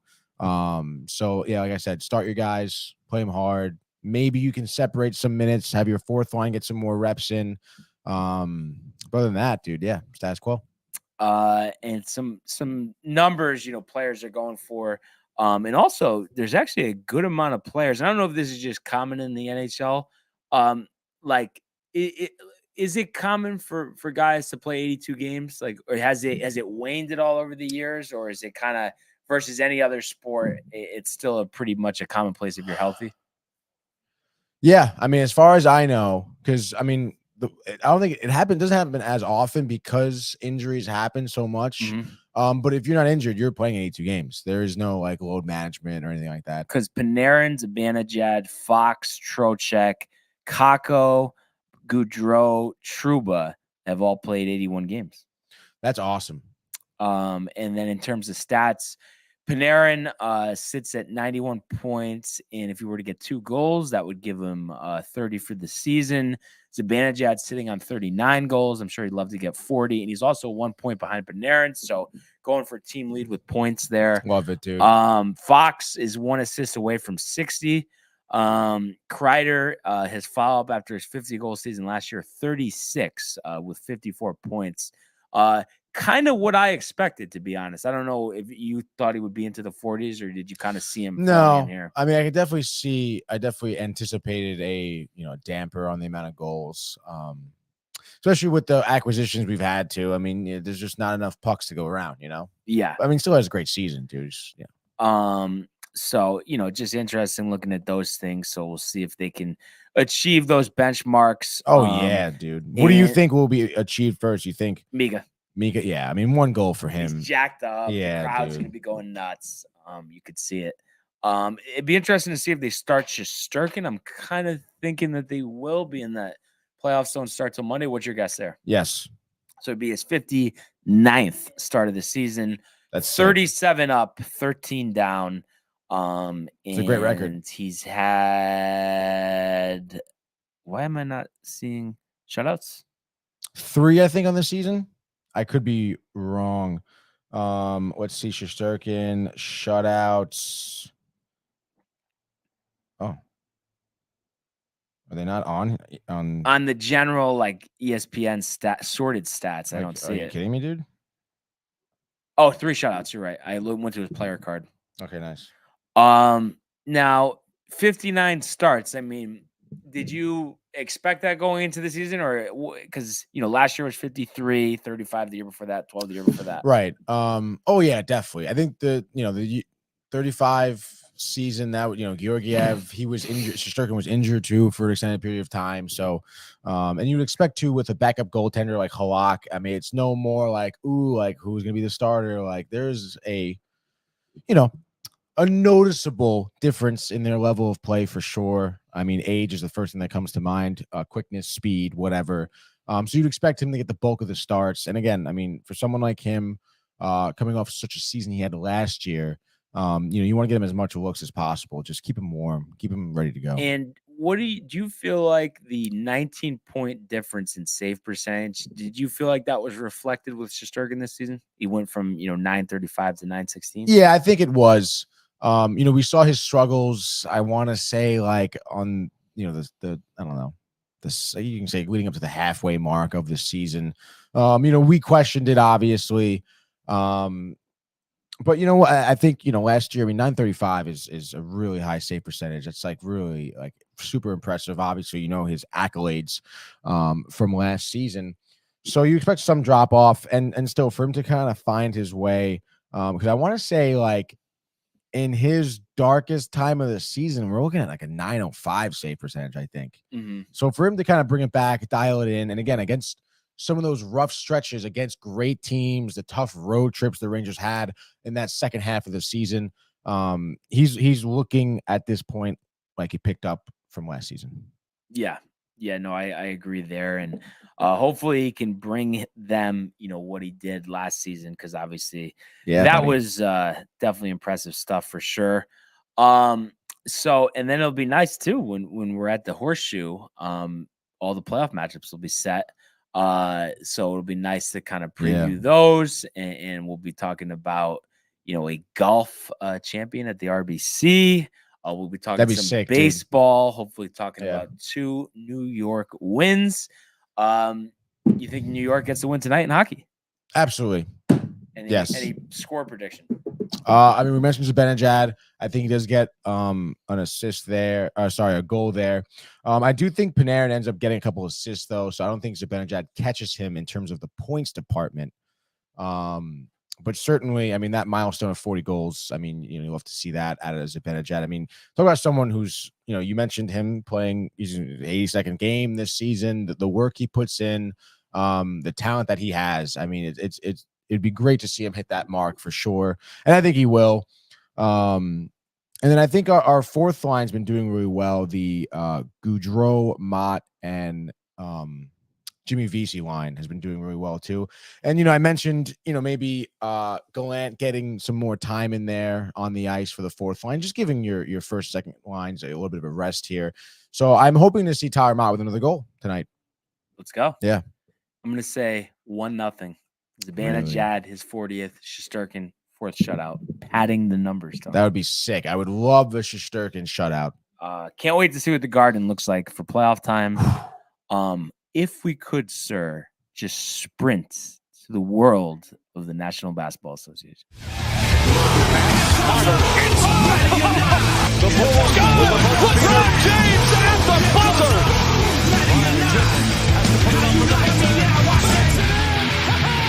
He banks in the three, and the Lakers win the game.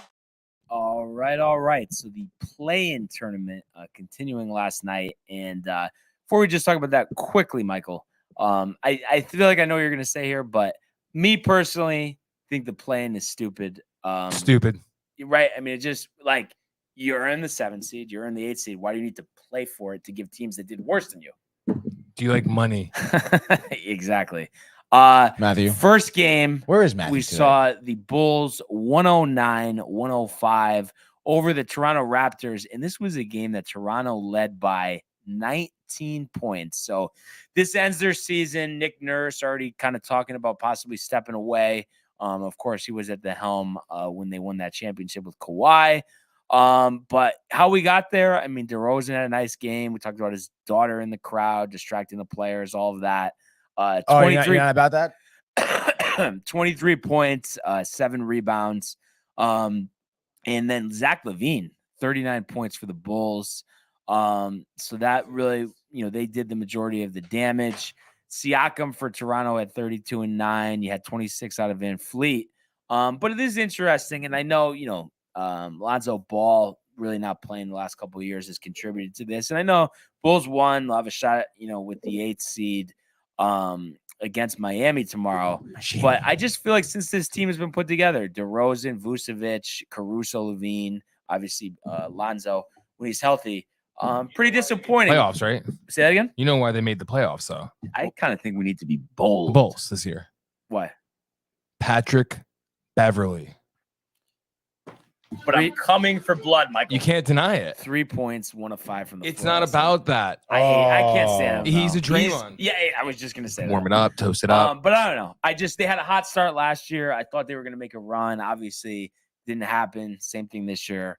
See if they can beat Miami. And then the Raptors, I'm kind of expecting a teardown. It's amazing how different, over the past couple of years that team has gotten. And of course, when you lose a guy like Kawhi Leonard, it's just tough to replace him. I mean, that's just the nature of the beast. And we did see the Thunder defeat the Pelicans 123-118. Josh Giddey, 1 rebound shy of a triple-double, 31 points, 10 assists, 9 rebounds. So the Thunder, I mean, I'm pretty impressed of, what they did this season. And I think, you think about adding Chet Holmgren to the mix next year. Chet. To go with Gilgeous-Alexander. Michael loves that guy. Lou Dort had 27 last night as well. So you think about the core of those guys, I think this is going to be a good team moving forward. Really interesting to see what happens with the Pelicans. They were leading the West for the first third of the season. Really? When Zion was playing. When Zion was playing. You know what I've been saying to everybody that's been commenting on why he isn't playing? Because he wants to be a Knick. I mean, it's definitely possible. But also, I have to say, I almost am not even sure I'd want him to be a Knick if I was a Knicks fan, because I think he has one of the worst worth ethics that I've ever seen from a top basketball player. Can you contest that? Either one of you. I mean, I don't know about work ethic, but it just seems... Why is he not on the floor?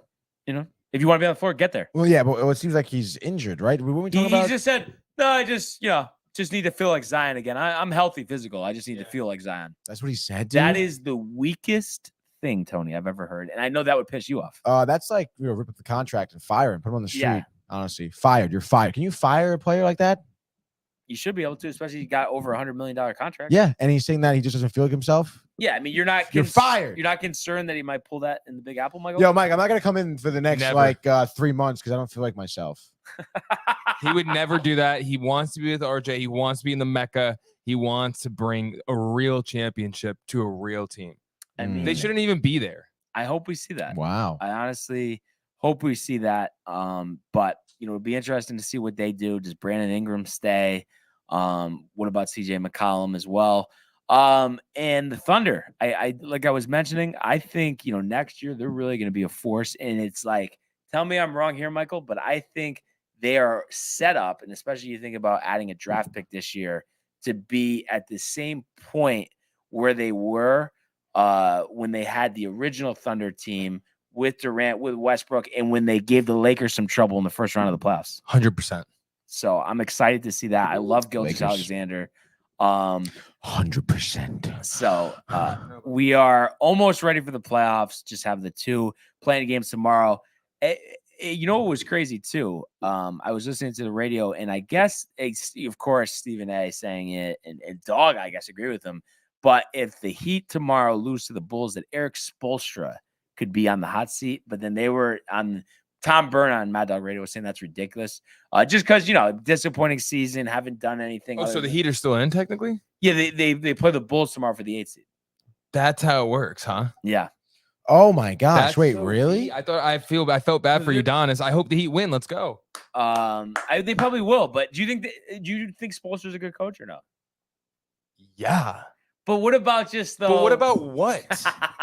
No, I'm just kind of almost playing devil's advocate. He had to be take annoying LeBron back then when he couldn't win yet. Annoying when he's averaging the triple double. All right, but they lost to Dallas. Biggest collapse in NBA history by a superstar. God. It really was. Yeah, he should have just not got there. That would have been better. It doesn't matter. He collapsed. No, it doesn't matter. He did collapse. He collapsed. It's true. See the Mark Cuban video. Mark Cuban knows he collapsed. What did Mark Cuban say? Mark Cuban did not say that. He said, Skip Bayless, you're a piece of shit. No, you have no idea what you're talking about. They played good defense, but he collapsed. There's a video. They played good defense. Wait, would it mess us up if we played that video or no? I don't care. No, I don't think so. No, I'm just talking about like copyright. And I don't know what is it on. So just search Mark Cuban, Skip Bayless, and he's at the finals the next year. But he didn't play well because they played good defense. That's the point. But yeah, just YouTube. No, the second one, I think. Try that. Yeah, this is it. Just if we could just play a little snippet, Tony. Yes. I don't know. Yeah. Hold on. Let's just share it. Let's share it. No, that's not what I want to do. Share it.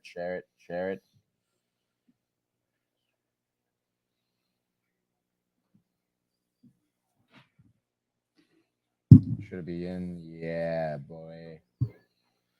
All right. I don't know. By just finding out what's your. Oh, interesting. Why is that happening? It's such a good soundbite. Gotta go to the system settings, dude. Brutal. The sound. Output's gonna be the Roadcaster. It's so hot in here. It really unbelievable. Is, do we know is like the AC working or is it still? We have more than one issue. What's your biggest issue with Skip? It's not just Skip. It's sports writers, sports media in general, where everything's generalities, right?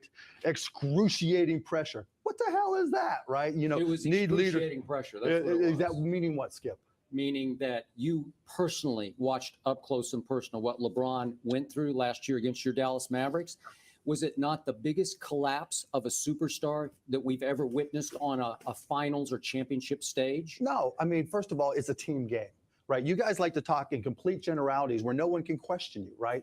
You don't ever use facts. You don't ever use substance. You don't ever use facts. No. That's all I use on this show. What, excruciating pressure, undeniable this, it's just all generalities. There's never been a star under more pressure going into a finals, a championship series or game than LeBron James was under after 9 years and 3 league MVPs. Like Skip said that, all, he said you have the presumption that people But care he what you did say. because he But I'm didn't just saying, perform. When the guys go out there, I don't when care guys what go he out there, said. no, I'm He talking didn't, about he media didn't in general. perform. When You guys can't get ready deny to that. play and they're in the locker room, they're not Why didn't they thinking, win okay, that finals then? Why pause it? Why didn't they win then? Like he just said, it's a team game. He just said that. But LeBron's so great, he should have won that, right? How come he didn't perform that that's series? just- that- Go look at the numbers. That He didn't honestly, perform. Michael. You He just spoke to it. in the I don't whole. know. I think Cuban right there was a little out of pocket saying that you never use facts. I think that's or stats and stuff. He doesn't though. But you can't just put the team performance He on did, one though. guy. Yeah, You that's what the can't do it. NBA is, dude. But you can't. entire though. NBA That's is I'm true. not saying that, but he did have a significant part in why they lost that series. LeBron did. And he had a He significant. couldn't. part He of didn't why have a they were post even game. there. Yeah, sure, but he didn't have a post game, so they guarded him to that, and he couldn't perform. I watched that whole series. He had no post game and no jump shot, and that's how they defended him, and they beat him. That's one of the series. That's the series, okay? And then that's he got to the rest and he performed triple double, whatever. But that one you have to admit he did not perform well. Undoubtedly he didn't. But it still just comes across that 2 and 4 years, 4 championships overall, 10 finals. That's not enough. 4 MVPs. It is enough, but I'm just saying you can't deny it didn't exist. But why does it come off? Not even just you saying it, but to everybody else. Why does it come off as a negative thing and not good enough in a poor performance? Because the LeBron just fans overall. like you don't want to highlight the negatives in his career. So when we do, you guys get tight and all that stuff. But it's like true, it happened. But he did get there, but he got swept by the Spurs. But he did get there, but he had to go to Miami to learn how to win from Dwayne Wade. But I feel like the problem is no one ever speaks to the fact that when I say everybody loves LeBron, but there's very few people that don't. Say, well, would he have been better off getting to less finals? And that's just not true. And you don't even need to answer that question. No, it's just you have to play well. That's it. And if you play well, but you play that's well, all you that go to matters. NBA finals. So I'm saying, so why does Michael Jordan get lauded for not going to the finals? He does get lauded. No, but I'm it. saying, but why, he does get. why he is gets that the benefit of the celebrated? doubt. Why is it celebrated for going less farther? For losing the first round more times? Why is that celebrated? Because he went 6 for 6 when he got there. But when he got there, but he got there less. So why is that better that he got there less? Because he has 6. But he has 6, but he didn't get there more. He didn't even get. He wasn't even. That's in the why it's even conversation half crazier of his because he career. got there less times and won more. But I think it speaks to why he did get there. Like we're talking about a team game because he had the guys in place, because he had Scotty, because he had Rodman. Dude, you could he say didn't the have same those guys in about place LeBron's before. cast. But he got there more with less, though. That's the thing. Everyone always the only talks time about, that would happen was in Cleveland with the Spurs.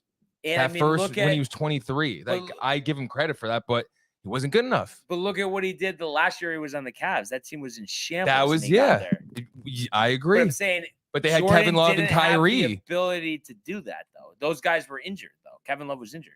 Not in that when they won, the one before, the year before when they lost. The last year, I'm saying that they lost. I'm saying he had to deal with stuff, and it's just like there was so much. They more in all place, did. and it just, I don't know. It just, I think it's just too slanted. That's just where I think. I hate the comparing generations because you can't, and you can't. Why can't he be the best in this generation? Why can't the 90s and 90s be its own, 80s be its own? Like, how are you going to compare Bob? Dude, Spencer Dinwiddie said the perfect thing. You know Spencer Dinwiddie. Mm-hmm. He said if you put him in the 50s, no offense to those guys, he's a god. Mm. He's LeBron James then. Right. And he's not saying Bob Cousy doesn't deserve his props and all that stuff. It's just like, everybody should have their props. I mean, it's the same deal in almost every sport. Yeah, exactly. In literally every sport. I guess what I would say is I like LeBron's game, right. but we cannot like Jordan. He didn't in his first whatever years. Dude, that's why with the Last Dance, I'm with Scotty. I hate that they made Scotty look like such a sidekick piece because if it wasn't for Scotty, we all know there's no championships. But still, same with LeBron. There's no Dwayne Wade. There's no championships. It's the same thing, but you don't see I don't know. It's just because finally someone can challenge the throne basically in that conversation. Like we haven't had that since Jordan challenged Magic, basically, is all I'm saying. And Magic before Dr. J, and Dr. J, and I'll even put Kareem in there. Obviously, he's a GOAT. But I guess what I would say is, and I know you agree with me, I think one of the things, and it's not even just comparing him to LeBron specifically, but I think there's too many people out there that act like no matter who comes along, no matter who we're comparing to, who we're talking to, that he just can't be touched. That's it. They don't want to hear it. That's it. And it's like, it wasn't a perfect situation. That's all I'm saying. Like, and now with Widowamba, you're going to see they're going to do the same exact thing with him and LeBron. The same. Right. They're already, what's his freaking loser's name that always Jay Billis? He's already like, Jay Billis. He's like, I don't know. You could put LeBron, 18-year-old LeBron with Widowamba now, knowing what I know, I don't know who I take. Yeah, but you don't know anything about Widowamba. Yeah, exactly. You take LeBron all day. That's the stupidest comment. I think it's unfair to make these comparisons, honestly, when they're still playing too. I mean, you never know. I know. How is Pop getting in the Hall of Fame? We talked about that. He's still coaching. Right. But I mean, you guys do agree with me though that it's ridiculous that people act like Jordan. Yes, and he was a gambling addict. Let's talk about why he left the game too. What does that mean, Tony? Yeah, I'm just kidding. But you agree that it's not just 100%. That's it, dude. No, nothing is absolute. Yeah. I don't like Jordan as a person either. Yeah. I actually think he's a scumbag too. He has such a horrible track record as being a good human. I think prefers more honest stuff, to be honest. Yeah. Oh, dude, I guarantee you one day you're going to find out what really happened, sadly, with his father. Oh, that was so freaking... Huh? I think you're going to say, like, one day you're going to find out who Prefer is. No, I wish. We're never going to find out. What happened with Jordan's father? Dude, they found him dead on the side of the road. Oh, that's right. Yeah. I remember you telling me that. That's sketch. Yeah, and then he went into baseball? Yeah. That's all sketch. But we know it's known that he's an addict. And he's a bad person. So, dude, I'm just saying I want to pump the brakes on everybody with everything, with all that jazz. Yeah. Everything with and I just was thinking about this before. Like, everybody's going to miss LeBron. Even the haters are going to miss LeBron. Why are you pointing at me when you said haters? No, I'm just going. Well, you did kind of say that yesterday. I'm just saying they're going to miss him. Like they missed Kobe when they hated on him when he finally retired. I didn't like Kobe. Yeah. But then after everything, just thinking about it, you're like, what a GOAT. Yeah. What a legend. Exactly. Yeah. Hindsight. That was sick. I do kind of want to just to kind of like wrap up here. I feel like this. I'm just kind of interested because our opinions have changed on this with Prefer, and I want to start with Tony. Is he just Prefer, whatever his real name is, or is he someone else? I think he is his own entity person. Yes. Michael. Which comes to shove. Don't think too hard. Say it again. I'm sorry. Person we know or prefers it, like prefer whatever his real name is. Yeah. I'm gonna give him the benefit of the doubt and pray. Stop it. He's not a weirdo, and think he's real. Just a real person that we've never met. Yeah. Renee. Really? See, I feel like Michael was the biggest advocate for someone we know. You were going what happened? For a while. No, but dude, like I've heard him talk on the phone. He could be voice scrambling us, but right. That's ridiculous. If it is him, then like if it is someone like we know, then that's really weird, and that's not on us. But I mean, nothing is on us. I think he's into us as humans and likes our entertainment. Tony liked that one. Yeah, no, I mean I totally agree. I don't think it's so far fetched that someone just tunes in who's random and likes us. Yeah.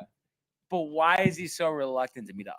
I think it's just his personality. It's just his personality. It's just like he's a shy internet guy. Like he goes by Preferred to Hobbits. Clearly not his real name. Yeah, but he's gonna invest this much time. He's not doxxed in listening to us, and it's like he can't just go see us live one time. We're not asking to see him on a weekly basis, Tony. I mean, listen, I listen to Dave and Rick every day in the morning, and I've never called into that show. But also, if they said, "Oh, we're gonna give you tickets to our show, just come," like you're gonna go. That's what I'm saying.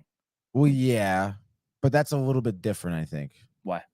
Because it's Rick and Dave, though. Like, but it's Barnes, tickets Tony, to their show, Michael, Renee. Come on, Matthew. But are Rick and Dave berating me with insults? He started it though. Have they been doing that? Tell me he didn't start it. I don't remember. It was so far back. I don't remember who started it. It is pretty far back. Real breaking news, not in sports world, but we're not gonna have screen time till tomorrow. Drake Bell from Drake and Josh is in jail. Is missing according to Daytona Beach police. Wow. I'm not surprised, I guess. He was accused of talking to underage girls. No, that all got cleared up, apparently. Are you sure, dude? Because now he disappeared. That's it? Nothing else? That's all I got for you. Okay. That's literally seconds. Dude, Daytona Beach. You want to go find him? No. Drinking Josh guy, Brian? No. Growing But up? you already know that, Tony. Yeah, no. I mean, I wasn't really a huge fan of it. It got a little old kind of quickly, but Yeah. Actually, but my cousin Jeff, I have to say, it is his favorite show. really, I'll give you. it has its Really? moments, dude. Yeah. It has. It was, shit. first of all, it was good when it first came out. Yeah.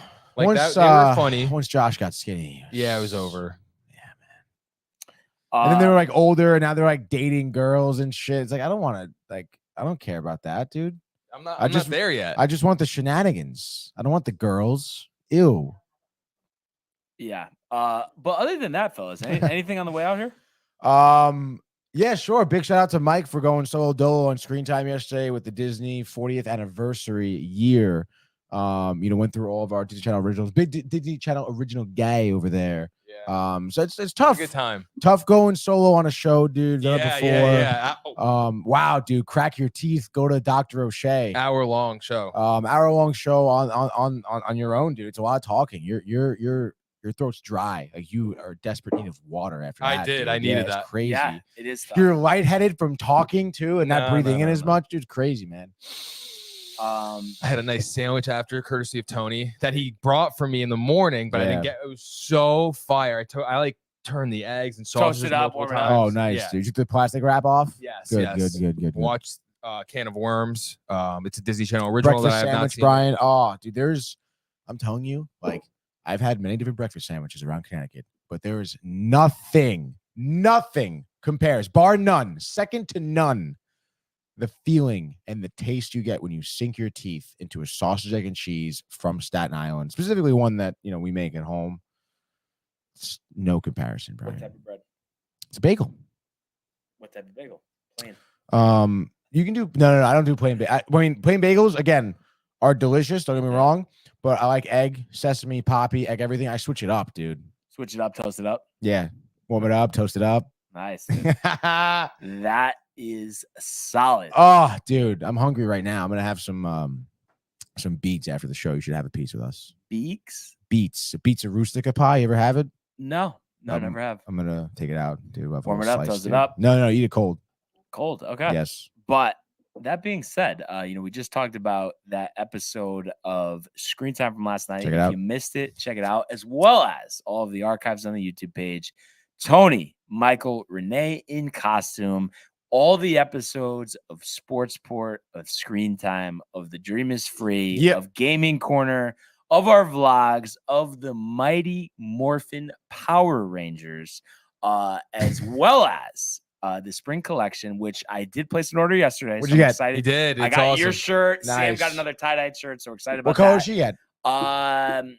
Like the rainbowish color. I'm bad at Like the one, He's so the funny. rainbow one that I had, or like the faded one? I don't think it's the one you had. I think it's the other one. The I faded think, one. if I'm not mistaken. Mm. But definitely check that out. DowntimeTV.com. We want everybody to enjoy the day, enjoy the golf, enjoy the Yankees. Let's go, Yankees. And Go we Rangers. will see you. Mania! Hey guys, Tony here from Downtime TV checking in. I want to thank all our fans out there who's been liking, subscribing, sharing our content. You guys are the best. You guys are our bloodline. You make us love what we do. Thanks again.